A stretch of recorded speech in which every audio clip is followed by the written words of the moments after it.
ఎలా అనుకున్నారు అసలు పొలిటికల్‌లోకి రావాలని? అనుకోలేదండి. అనుకోకుండా ఒచ్చాను.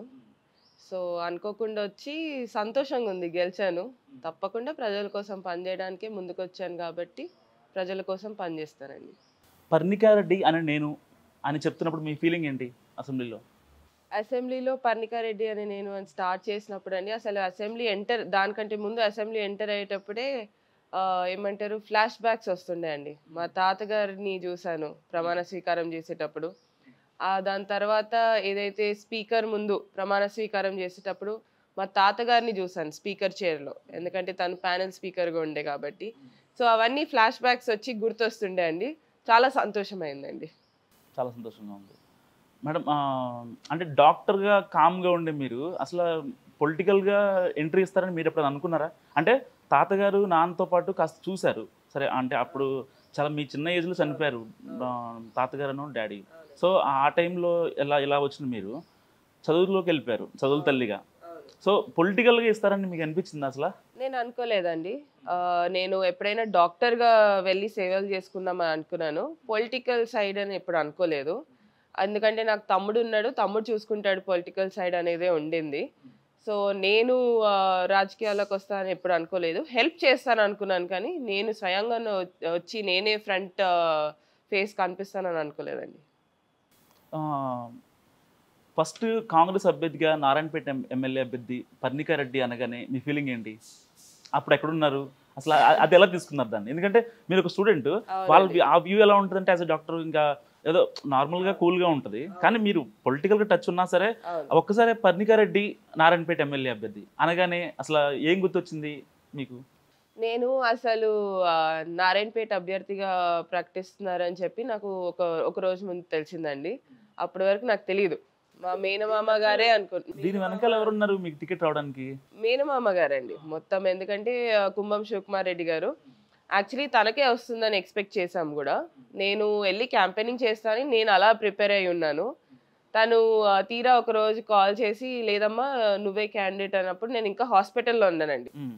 నేనింకా హాస్పిటల్‌లో డాక్టర్ కదండీ కాలేజ్‌లో ఉన్నాను. ఓకే. సో, కాలేజ్‌లో ఉన్నాను. ఫోనొచ్చింది. "నువ్వే బట్టలు సర్దుకో బయలుదేరాలి" అంటే, "సరే సర్దుకుంటాను, వస్తాను. ఎట్లైనా క్యాంపెయినింగ్ కాదు నువ్వే క్యాండిడేట్" అని చెప్పారు. ఆ!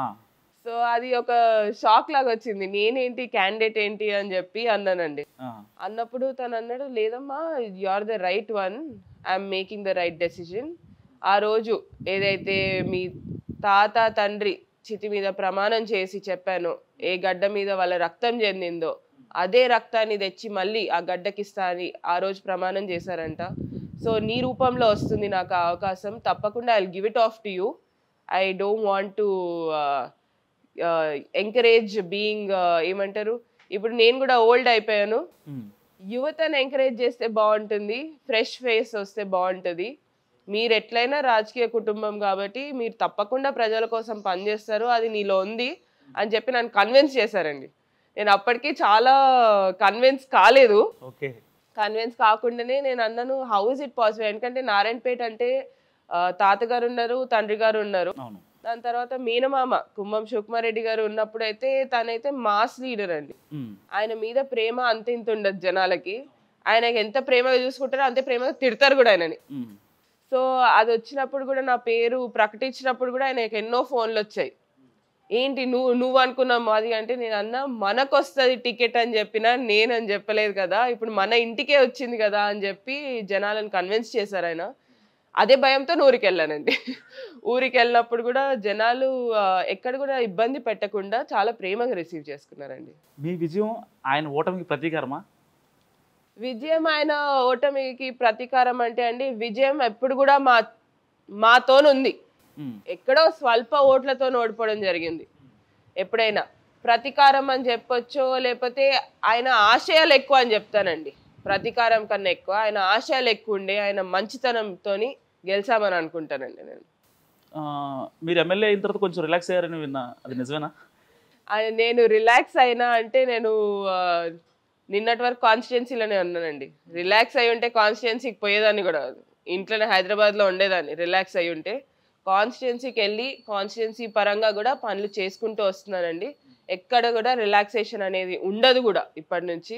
తప్పకుండా ప్రజల కోసం పనిచేస్తామని చెప్పాము. ఏదైతే మేమైతే 18 ఏళ్ళు తాత తండ్రి తర్వాత 18 ఏళ్ళుగా మేనమామ ప్రజాసేవల్లో ఉండి సోషల్ సర్వీస్ చేసుకుంటూ వచ్చారు. ఈసారి అధికారం వచ్చినప్పుడు ఎలా రిలాక్స్ అవుతామండి? అస్సలు రిలాక్స్ అయ్యే ఛాన్సే లేదు. ఇప్పుడు ఒక పక్క డాక్టర్గా, ఒక పక్క మీకు 4 ఏళ్ళ బాబు ఉన్నాడు, ఇంకా మీ ఒక హౌస్ వైఫ్గా, సో ఇన్ని బాధ్యతలు మీ మీద ఉన్నాయి. ఇన్ని ఎలా మేనేజ్ చేయగలరు? ఇవన్నిటిని మేనేజ్ చేయగలుగుతా అంటే దానికి ఫుల్ క్రెడిట్ మా ఇన్లాస్కి ఇస్తానండి. మామగారు అత్తమ్మ గారికి ఇస్తాను. ఎందుకంటే బాబుని అంత జాగ్రత్తగా అంత మంచిగా చూసుకుంటున్నారు కాబట్టి నేను అంత ప్రశాంతంగా ఉన్నాను అక్కడ. Okay okay. సో ప్రచారం టైంలో కూడా మా హస్బెండ్ రావడం జరిగింది. తను నాకు full support. So family support ఉంటే ఏదైనా చేయొచ్చండి. ఫ్యామిలీ సపోర్ట్ లేకపోతేనే ఇబ్బందులు పడతాం. ఫ్యామిలీ సపోర్ట్ ఫుల్గా ఉండింది కాబట్టి నేను అంత ప్రశాంతంగా చేసుకోగలుగుతున్నాను, అంత బ్యాలెన్స్డ్ గా చేసుకోగలుగుతున్నాను. Hit TV presents like, share, comment.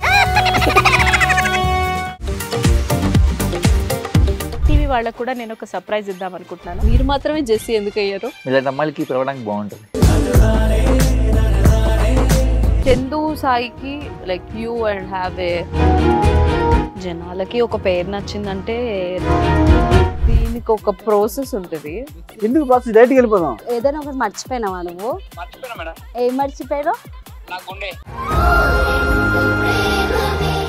ఏదో ఆ టైంకి మన సుడి బాగుంటే ఎవరన్నా చూపిస్తే రాయగలం కానీ డోర్ టు డోర్ సేల్స్ చేసేవాళ్ళు. శారీ వస్తుంది కదా, శారీలో వెనకాల కట్టుకుని